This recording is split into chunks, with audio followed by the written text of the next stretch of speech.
हम लोग जब बात कर रहे हैं यहाँ पर जो भी इस वर्ष होने वाले एग्ज़ाम्स हैं, चाहे यूपी पीसीएस प्रारंभिक परीक्षा 2022 की हो जिसकी डेट 12 जून आ चुकी है, या उत्तराखंड पीसीएस हो, या बिहार पीसीएस हो, या यूपी ट्रिपल एससी के कोई भी एग्ज़ाम हो लाइक लेखपाल पीटी, या इसके अलावा कोई नेट या पीजीटी के भी, उन सब में कॉमन जो क्वेश्चंस हैं और खासतौर से पीसीएस और आरओ के लिए जो ब्रह्मास्त्र क्वेश्चन हो सकते हैं 2022 के लिए, वो सीरीज लेकर मैं उपस्थित हूँ। और PT1 सीरीज करके है ना, तो जो पहला टेस्ट है उन सब के क्वेश्चंस पर हम लोग लिख कर देखते हैं। और आप लोग लगातार शांति, धैर्य, पेशेंस के साथ जुड़े रहिए और देखिएगा एग्जाम में कितने क्वेश्चन आपको यहाँ से मिलते। चलिए पहला क्वेश्चन हम लोग लेते हैं। आंध्र प्रदेश का गठन कब किया गया था? बोलिए। 4 ऑप्शन है आपके सामने, 1950 में, 1956 में, 1953 में, 1961 में। इसका आंसर क्या होना चाहिए? बोलिए क्या आंसर होगा इसका, कब किया गया था? आप में से कितने लोग इसका आंसर बता पाएंगे? हाँ, सही आंसर आप जान भी गए होंगे और समझ में भी आ गया होगा। इसका आंसर होगा 1953, 1953 में आंध्र प्रदेश का गठन किया गया था। और भाषाई आधार पर बनने वाला ये देश का प्रथम राज्य था। On the basis of linguistic, language के आधार पर, भाषा के आधार पर बनने वाला पहला राज्य आंध्र प्रदेश, जो 1953 में बना था। और उसके बाद फिर राज्य पुनर्गठन आयोग बनाया गया था और उस राज्य पुनर्गठन आयोग के आधार पर 1956 में राज्य बनाए गए थे, है ना। आंध्र प्रदेश की मांग को जब रखा था उससे पहले पोट्टी श्रीरामुलु आमरण अनशन में बैठ गए थे और आमरण अनशन के बाद उनका निधन हो गया था, किसका? पोट्टी श्रीरामुलु का। और उसके बाद पंडित नेहरू ने 1953 में आंध्र प्रदेश को अलग राज्य का दर्जा दिया था। और भाषा के आधार पर, अकॉर्डिंग टू लैंग्वेज के आधार पर बनने वाला ये देश का पहला राज्य था 1953 में आंध्र प्रदेश। याद रखिएगा। ये बात अलग है कि 2014 में इससे तेलंगाना फिर अलग हो गया था। अगला है, हर्मिट ऑफ शिमला किसे कहा जाता है? हर्मिट ऑफ शिमला किसे कहते हैं बताइए। 4 ऑप्शन दिए हुए हैं, George Yule, William Wedderburn, A.U. Hume, Rabindranath Tagore. बोलिए इसमें क्या आंसर होगा, कौन सा आंसर इसका होना चाहिए? तो शायद बहुत से लोग कर पाएंगे इसका answer, A.U. Hume. Hermit of Shimla A.U. Hume को कहते हैं। आप सब जानते हैं जब 1885 में इंडियन नेशनल कांग्रेस, भारतीय राष्ट्रीय कांग्रेस की स्थापना हुई थी, तो उस कांग्रेस की स्थापना में एक बहुत महत्वपूर्ण योगदान देने वाले व्यक्ति कौन थे? A.U. ह्यूम। एक वर्ड में कहें तो कांग्रेस की संस्थापक इन्हें माना जा सकता है, A.U. ह्यूम को। और इन्हें हर्मिट ऑफ शिमला कहा जाता है। जॉर्ज यूल की अगर हम बात करें, इसमें जो दिया हुआ जॉर्ज यूल, ये क्या थे? कांग्रेस के प्रथम ब्रिटिश अध्यक्ष थे। कांग्रेस के प्रथम अंग्रेज अध्यक्ष जॉर्ज यूल 1818 बने थे इलाहाबाद सेशन में, है ना। रविन्द्रनाथ टैगोर तो आप सब जानते ही हैं, वेडरमैन को भी जानते हैं, इसमें कोई डाउट नहीं। अगला है, a nation in the making नामक पुस्तक किसने लिखी? बताइए जल्दी से बोलिए। A nation in the making नामक पुस्तक किसने लिखी? दीनबंधु मित्रा ने, बाल गंगाधर तिलक ने, सुरेंद्रनाथ बनर्जी ने, सुभाष चंद्र बोस ने, किसने लिखी? A nation in the making जो पुस्तक है, आप में से बहुत से लोग कर पाएंगे इसको और जानते भी होंगे। आपके दिमाग में जो आ रहा है वो सही आ रहा होगा। सुरेंद्रनाथ बनर्जी, SN बनर्जी ने a nation in the making नामक पुस्तक लिखी है, सुरेंद्रनाथ बनर्जी जी ने लिखी है। दीनबंधु मित्रा नील दर्पण के लिए फेमस हैं। बाल गंगाधर तिलक आप जानते हैं, गरम दल के उग्रवादी के नेता, और इनकी प्रमुख पुस्तक गीता रहस्य है। और सुभाष चंद्र बोस आप जानते हैं, महान देशभक्त, है ना, जिनके जन्मदिवस को पराक्रम दिवस के रूप में मनाया जा रहा है 23 जनवरी को। 1897 में कटक में इनका जन्म दिवस है। और 2022 के गणतंत्र दिवस का जो शुभारंभ होगा वो इन्हीं के जन्मदिन से शुभारंभ शुरू किया जा रहा है। 1897 में कटक में इनका बर्थ हुआ था, सुभाष चंद्र बोस जी का। लगातार चैनल से जुड़े रहिए, सब्सक्राइब कर लीजिए, शेयर कर लीजिए अधिक से अधिक। और जब तक एग्जाम हो तब तक इस तरह आपको इतने क्वेश्चंस करा दिए जाएंगे कि आप अपने आप में लगें कि हाँ, हम उस बिल्डअप, उस पावर तक पहुंचने वाले हैं। मोहिनी अट्टम नृत्य किस राज्य का है? मोहिनी अट्टम उड़ीसा का है, कर्नाटक का है, तमिलनाडु का है, केरल का। बोलिए कहाँ का है? तो आप सब जानते हैं मोहिनी अट्टम कहाँ का है। तो मोहिनी अट्टम बेसिकली केरल का है। कहाँ का है? केरल का। मोहिनी अट्टम आप सब जानते हैं भगवान विष्णु के मोहिनी रूप में जो नृत्य हुआ था, मोहिनी अट्टम कहलाता है। बेसिकली इसकी जो स्टोरी जुड़ी हुई मानी जाती है वो, है ना, भगवान अयप्पन वाली भी जुड़ी आती है। जब भगवान शंकर ने भस्मासुर को वरदान दिया था, है ना, कि जिसके सिर पर हाथ रखेगा वो भस्म हो जाएगा, और भस्मासुर को लगा कि वास्तव में ये सत्य है कि नहीं, उसने जांच करने के लिए भगवान भोलेनाथ के ऊपर हाथ रखने का प्रयास किया। और यह घटना जम्मू कश्मीर में, जो जम्मू के पास माता वैष्णो देवी से 40 किमी दूर शिव खोड़ी गुफा है, उस गुफा संबंधित मानी जाती है। वहां पर भस्मासुर भगवान शंकर के पीछे पीछे घूम रहा था कि उन पर हाथ रख के हम उनको भस्म करें। अंततः जब शंकर जी को नहीं लगा कि भस्म कर ही देगा, तो नारायण का ध्यान किया और नारायण विष्णु भगवान उसी गुफा में आए और एक सुंदर सी मोहिनी रूप बन गए। और उस मोहिनी रूप को देख करके भस्मासुर मोहित हो गया, उनसे विवाह प्रस्ताव किया। तो भगवान नारायण ने उससे नृत्य का प्रस्ताव रखा कि आप जैसे जैसे मैं एक्टिविटी करूंगी वैसे वैसे आप भी करेंगे। और भगवान नारायण विष्णु नाचते नाचते मोहिनी रूप में अपना हाथ अपने सर के ऊपर रखा और सेम क्रिया भस्मासुर ने की और वो जलकर भस्म हो गया। उसी समय जो मोहिनी नृत्य हुआ उस घटना से प्रेरित मोहिनी अट्टम है, बेसिकली केरल में फेमस है। तमिलनाडु की बात करेंगे तो भारतनाट्यम यहाँ का फेमस है। कर्नाटक का बात करेंगे तो आप जानते हैं कर्नाटक में बेसिकली यक्षगान और ओडिशा में बेसिकली ओडिसी नृत्य है। आप सिर्फ ऑप्शन के हिसाब से चलते रहेंगे, देखिए कितने क्वेश्चन आप करते हैं। अगला क्वेश्चन है, अंतरराष्ट्रीय महिला दिवस मनाया जाता है, international women day was celebrated, कब मनाया जाता है? बोलिए 8 मार्च को, 5 मार्च को, 1 दिसंबर को, 11 जुलाई। तो क्या होगा? अंतरराष्ट्रीय महिला दिवस इंटरनेशनल वुमेन डे कब मनाया जाता है? आप सब जानते हैं। तो international women's day celebrated was 8 March, 8 March को अंतरराष्ट्रीय महिला दिवस मनाया जाता है। बाकी इसमें जो 1 दिसंबर है वर्ल्ड एड्स डे होता है इसमें।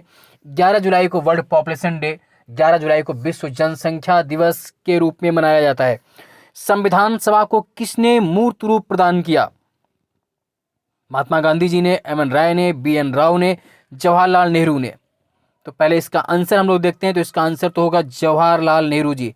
संविधान सभा को जो कॉन्स्टिट्यूटिव असेंबली थी उसको मूर्त रूप किसने दिया? तो 1939 में बेसिकली उसमें पंडित नेहरू ने दिया। हाँ, इसकी औपचारिक शुरुआत किसने की थी इनिशियली? सबसे पहले तो उसका आंसर एम एन राय जरूर होता। और बी एन राव आप जानते हैं, बेनेगल नरसिंह राव। बी एन राव क्या थे?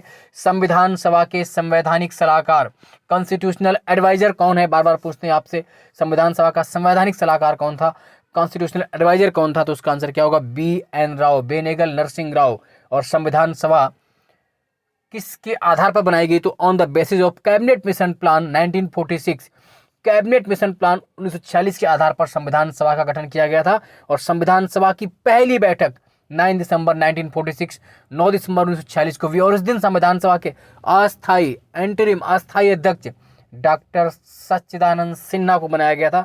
जबकि सेकेंड सेशन 11 दिसंबर 1946, 11 दिसंबर 1946 संविधान सभा के परमानेंट स्थायी अध्यक्ष के रूप में डॉक्टर राजेंद्र प्रसाद को चुना गया था। तो संविधान सभा के स्थायी अध्यक्ष, परमानेंट चेयरमैन या प्रेसिडेंट कौन थे? डॉक्टर राजेंद्र प्रसाद। जबकि प्रथम या अस्थायी अध्यक्ष कौन थे? तो सच्चिदानंद सिन्हा। और बेनेगल नरसिंह राव क्या थे? संविधान सभा के संवैधानिक सलाहकार थे। याद रखेंगे इस बात को। लगातार इन क्वेश्चंस को लिखते रहिए, रिवाइज करते रहिए, बार बार वीडियो सुनते रहिए। देखने में 15 क्वेश्चंस होंगे, बट इनकी व्याख्या जब आप करेंगे तो आपको कम से कम 35 से 40 क्वेश्चन पर डे आपको मिलेंगे।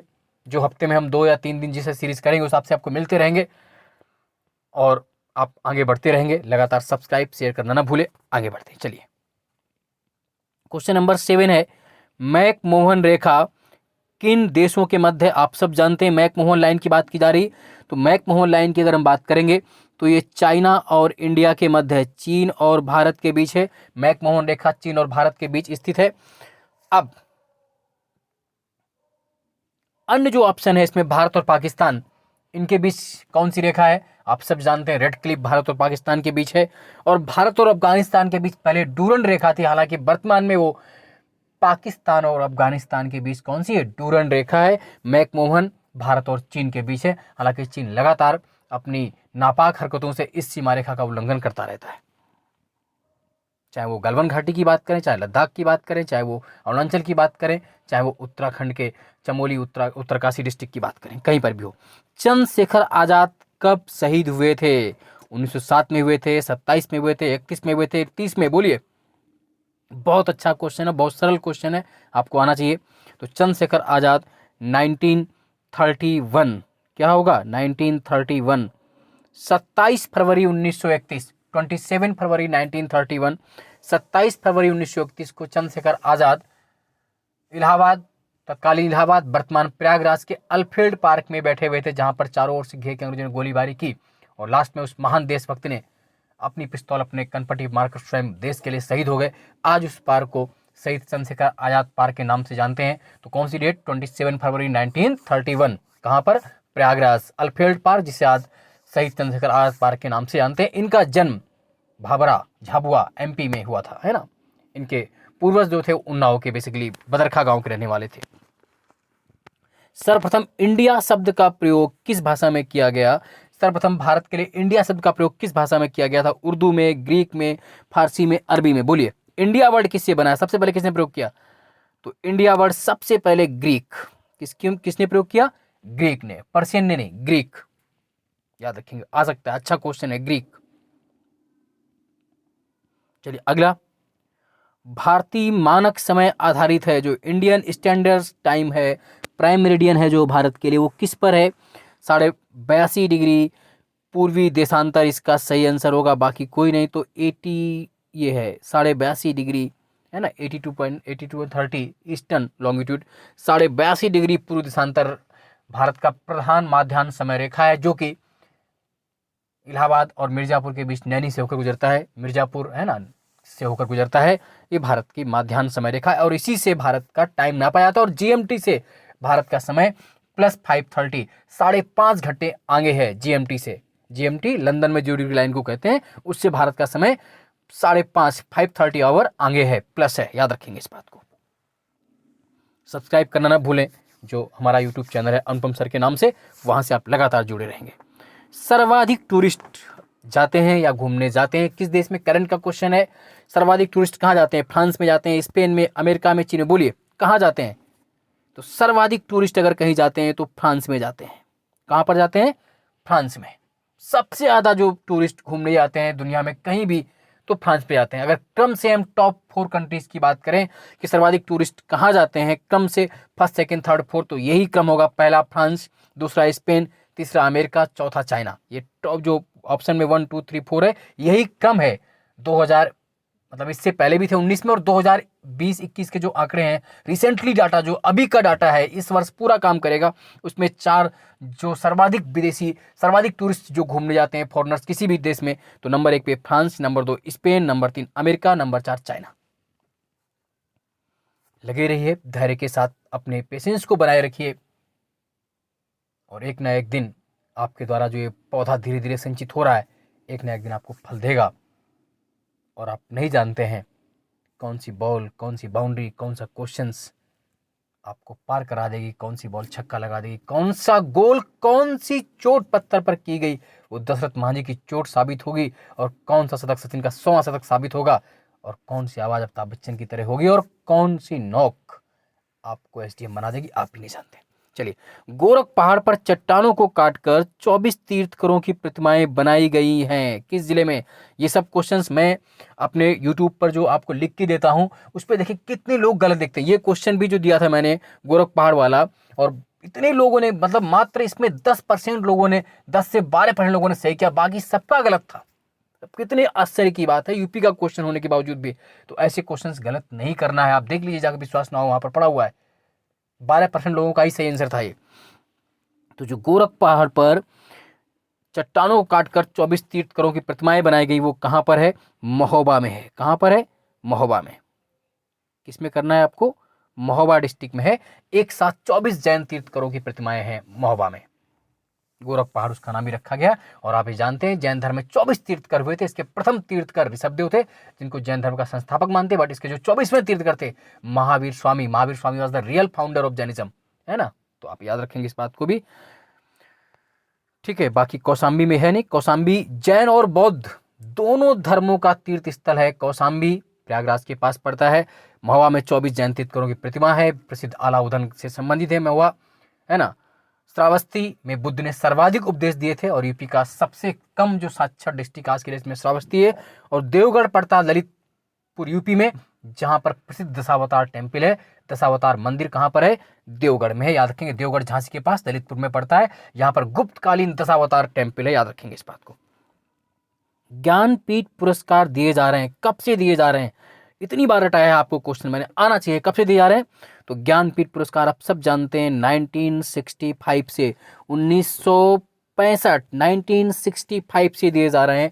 भारत में साहित्य के क्षेत्र में, in the field of literature, साहित्य के क्षेत्र में दिया जाने वाला सबसे बड़ा सम्मान, biggest prize in sector of literature, साहित्य के क्षेत्र में सबसे बड़ा पुरस्कार वो ज्ञानपीठ अवार्ड होता है। 1965 से दिया रहा, और फर्स्ट टाइम सबसे पहले उस पर किसे दिया गया था? मलयालम के जो कवि थे जी शंकर कुरूप, मलयालम के कवि थे जी शंकर कुरूप को पहली बार 1965 में दिया गया था। याद रखेंगे, ज्ञानपीठ पुरस्कार, है ना। और 1961 इसमें जो ऑप्शन में दिया गया है, 1961 से आपके अर्जुन पुरस्कार स्टार्ट हुए थे, अर्जुन पुरस्कार, याद रखेंगे इस बात को। स्वर्ण महल कहाँ स्थित है? ये क्वेश्चन भी मैंने यूट्यूब पर आपको दिया था अपने चैनल में, और उसमें मात्र 4 से 5% लोगों का ये क्वेश्चन सही हुआ। कितने गजब बात है। स्वर्ण महल आया नहीं कि आपने अमृतसर किया। यही तो पीसीएस में गलती होती है, यही तो आरओ में गलती होती है, यही तो लेखपाल में गलती होती है, नेट में, केबी में।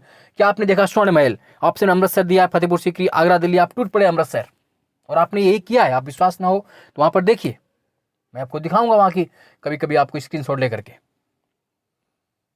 जब आपसे पूछेगा स्वर्ण मंदिर, महल नहीं, स्वर्ण मंदिर होगा तब तो अमृतसर करना है, गोल्डन टेम्पल होगा तब तो अमृतसर करना होगा, लेकिन ये पूछा स्वर्ण महल, और स्वर्ण महल कहाँ है? फतेहपुर सीकरी में।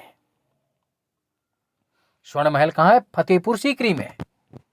बेसिकली अकबर द्वारा फतेहपुर सीकरी में जो मर्यद जुमानी महल बनाया गया है, और मरियम वाला महल है ना, फतेहपुर सीकरी में ही ये स्वर्ण महल है ना, मरियम वाला जो उसी को। जबकि अमृतसर में गोल्डन टेम्पल है ना। स्वर्ण मंदिर होता तो अमृतसर करते आप, जैसे लोटस टेम्पल आपका तो दिल्ली करते, जबकि लोटस महल आएगा तो विजयनगर करेंगे, लोटस टेम्पल आएगा तो आपको दिल्ली करना, लोटस महल आएगा तो विजयनगर करना है। उसी तरह स्वर्ण महल तो फतेहपुर सीकरी, और स्वर्ण मंदिर आएगा तो अमृतसर, गोल्डन टेम्पल अमृतसर में, याद रखिएगा। तो ये गलती आपसे दोबारा नहीं होनी चाहिए। और कितने कम लोगों ने इसका आंसर सही दिया था। लगातार चैनल को सब्सक्राइब, शेयर, लाइक करना ना भूलें, और आप देखिएगा कि आपको कितने क्वेश्चंस लगातार मिलते रहेंगे। ये सीरीज हमारी टिल पीसीएस प्री तक जारी रहेगी। और आज का अंतिम क्वेश्चन है जो इस सीरीज का, घुघतिया त्योहार मनाया जाता है। घुघतिया त्योहार कहां मनाया जाता है, बताइए। घुघतिया त्योहार बेसिकली एक बहुत फेमस त्योहार है। कहाँ का है? उत्तराखंड का है। कहाँ का है? उत्तराखंड का घुघतिया त्योहार होता है ना। इसमें काले काले कौवा करके वो लोग बुलाते भी हैं। घुघतिया त्योहार है, उत्तराखंड के कल्चर, संस्कृति को प्रदर्शित करता है, और वहाँ के लोकल एग्जाम्स के लिए भी बहुत महत्वपूर्ण, और अन्य के लिए भी कल्चर संबंधित एग्जाम से संबंधित क्वेश्चन है। इस तरह ये 15 क्वेश्चन हमारे आज के समाप्त हुए। लगातार देखते रहिए, सब्सक्राइब करते रहिए, जुड़े रहिए, सफलता निश्चित है। धन्यवाद।